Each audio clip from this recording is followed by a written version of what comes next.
Alright YouTubers, real quick, we're going to jump right into this video. I basically was trying to do the VE table tuning on the Blazer. Just in case you guys aren't familiar with that process, you have to go into your tune, disable your MAF. Once you get the MAF disabled, you can then basically start the engine and let it idle without touching the throttle. 2 minutes. Then you go on a drive. You're going to hold 2,000 RPMs for 5 seconds. 2,500 for 5 seconds, and work your way up 500 RPM increments, holding each level for 5 seconds. Then you're going to make 2 pulls from 2,000 RPMs to 4,000 just on a slow acceleration. Then do a final pull 2,000 to 4,000 with a little more aggressive throttle, but still don't exceed 50%. Then you're going to use the information you gained from this test to do modifications and changes to your VE table until you get all the figures within 0 to 3% of each other. I'm in my second data acquisition VE table, and notice that my transmission doesn't want to shift to second. Manually put her down in first and then tried to click it up at around 2,000 RPMs and nothing happened. The transmission started slipping.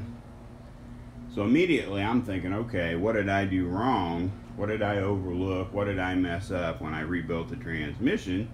Because that's the only thing I could think of that would cause this problem. Lo and behold, I'm talking to a friend of mine that lives down in Louisiana, and I'm telling him, man, I went to out and do my VE table driving test and all that, and damn transmission just starts slipping. I don't know what's going on.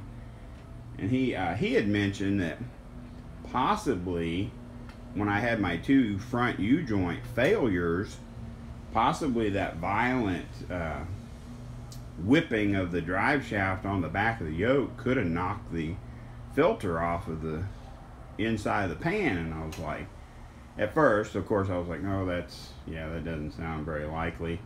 But then the more I thought about it, I was like, you know what? That thing was whipping around violently enough that drive shaft, the old drive shaft, was hitting the floorboard. So I'm like, you know, that could possibly have knocked the filter off. So right now I'm kind of hoping and praying that the unexpected has happened to me and that I can drop this pan and fix this problem. So basically our plan today is to get underneath this thing, drain the fluid, drop the pan, and see if by some obscure chance of fate that stupid filter or pickup tube or something got knocked loose during those U-joint failures. Update, guys. Now this is just a spare pickup tube just for reference. I'm fixing to grab my pan, my filter, bolts, and pickup tube as soon as it quits dripping. But the only thing I found so far after dropping the pan was this pickup tube goes into the block or into the case, and the only thing that holds it in the case is an O-ring. And everybody recommends running 2 O-rings on your pickup tube, but the only thing that holds it in the case are those O-rings, and you just press it down in there until it seats. When I pulled the pan, the pickup tube was loose. So I'm hoping that incident with those 2 U-joint failures was so violent that it just rattled this pickup tube loose out of the case. I don't know if that's even possible. I know there's people online that say they've had their pickup tube fall out of the case or come loose from the case. But I don't know if they're like off-roading, rock crawling, pulling the front wheels and slamming them at the track. I don't know. So let me just get this all pulled out from underneath the Blazer, and we'll take a closer look at it. Retrieve the makeshift catch pan. I mean, you can see how just utterly clean the fluid is. I mean, it literally looks brand new, like it's coming out of the bottle. I can't tell, I mean, you can't really tell by just looking if this filter is plugged, because one of the things online they said sometimes on a fresh build you can see the filter or the what they call this media, this fiber filter can be plugged up.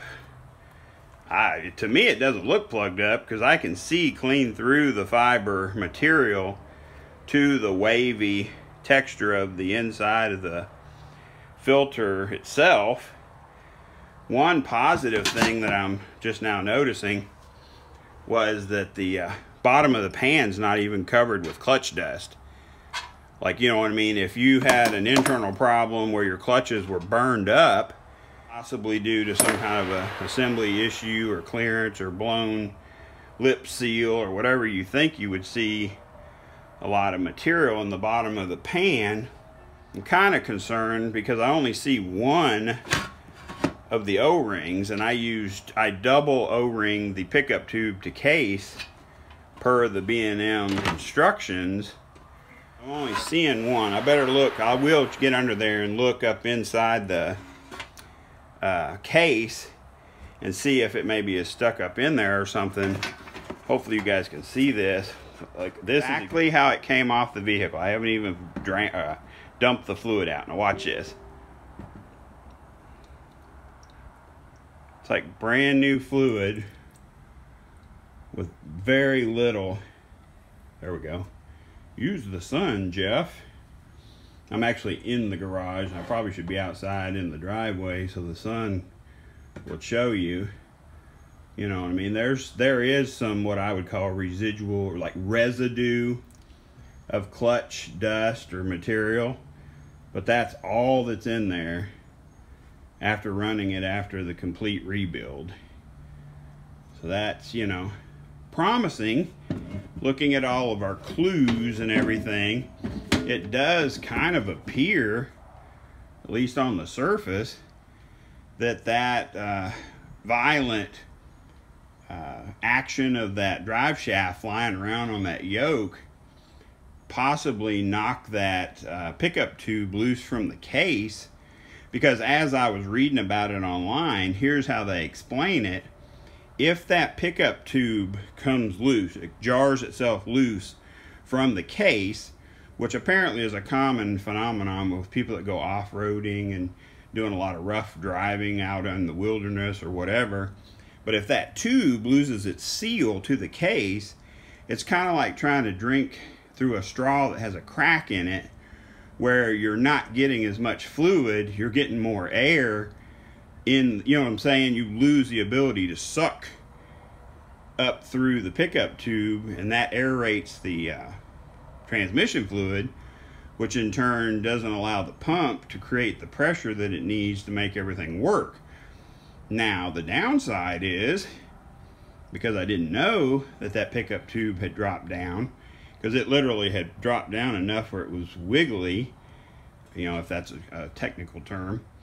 Did I burn up the pump?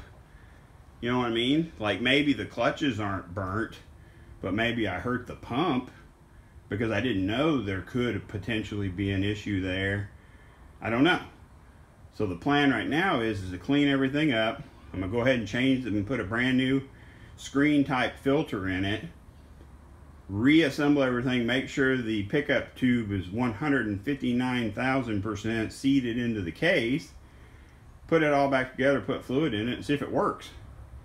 So let's get started on that process. All right, guys, we got everything cleaned up. Got a new O-ring. This is the screen style filter. I don't know if you guys can look up in there. It's really weird because the main body of the screen filters is basically empty. And the only screening function is right here where your pickup tube goes in. There's a like a small, you know, like 2 or 3 inch square screening material. But I wanted to pull that other filter out just in case. Throw that in there. That screen is actually sold for Allison transmissions, I believe. But I got the pan all cleaned up, unbagged the new filter, cleaned up all my bolts and pickup tube. So now we're going to climb underneath the blazer and throw it back together.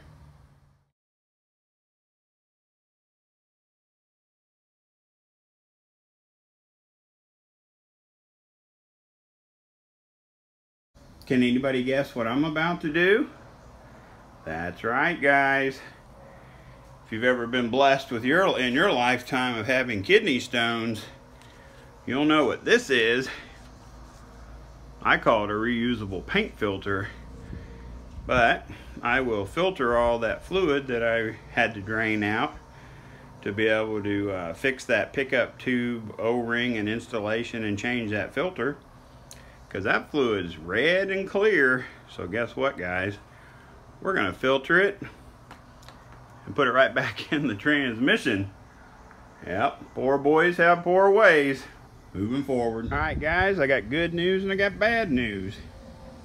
The good news is I'm fairly confident that what caused the issue with my Turbo 400 starting to slip and not wanting to shift into second gear and having weird symptoms, the root cause, I do believe, was that pickup tube that goes between the case and the filter, causing an aeration or a lack of volume or pull through the filter to get transmission fluid into where it needs to go. Bad news is I fixed the pickup tube, replaced both O-rings, put a new screen type filter on it. It didn't fix it. So what I think is lack of transmission fluid to the pump and clutch packs has damaged something. I don't know for sure. You know, it could be something as simple as an issue with the body, because I will tell you that about 1/3 of the diameter of one of the two O-rings that originally held the pickup tube or tube that goes between the case and the filter, about 1/3 of one of those O-rings is missing. Now, I'm not a transmission expert. It's possible that that little chunk of O-ring somehow got forced into the valve body and is messing up the distribution, you know, of pressure to the different areas of the transmission. I don't know. You know, maybe that's something that I could look into before I just swap the transmissions, or I don't know. I'm not sure where to go from here. Everything in the transmission looked great. There's literally almost no clutch material in the bottom of the pan.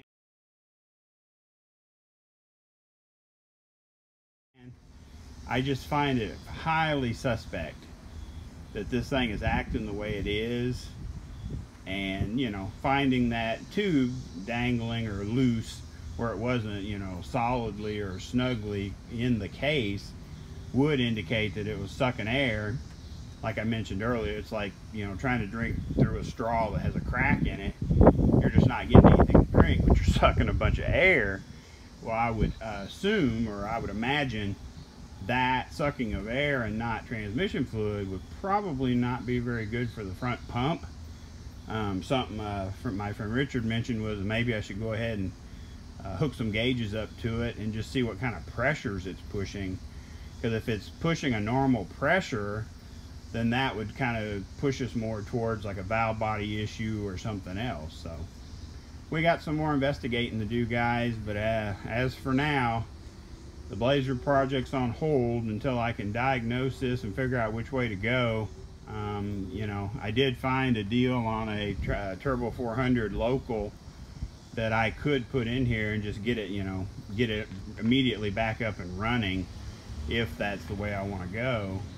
But I'm really trying to find out what in the world is going on with this heavy duty belt transmission. So anyway, not the results I was hoping for, but you know, we learned something.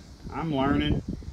And I apologize if a bunch of wind, or if there's any wind on this video, because I tried my best to get in and out of the wind, but you know, don't always win that battle either. So appreciate you guys watching the videos. If you guys have any experience or knowledge with transmissions, please hit up the comments and help me figure this dilemma out. It's absolutely bizarre to me. I don't know. Thanks for watching. Please like, subscribe, and share. Hit the little bell, guys. We got more to come.